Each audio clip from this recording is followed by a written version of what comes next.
trying to kick off your brand and get things off the ground and you're focusing on numbers. You're saying, man, I need to get more followers. You're even paying for followers. Why would you do something like that? You want your supporters to be organic. Now, don't get me wrong. There's nothing wrong with paid advertisement. But why pay for people to support you? Or why think that just because you have 1 million followers, you're going to be able to kick off this booming business?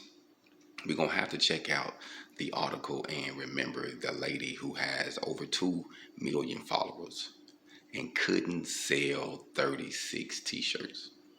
I don't have 2 million followers. But my first week open, I sold more than 36 shirts. So is it about the numbers? Or is it about the supporters, those who believe in what you're doing? See, a lot of times people will laugh at you, but they're not laughing with you. I'd rather have a small number that I know that's clicking, that's supporting, than having the millions that just watching me and not supporting what I'm doing. Hold on.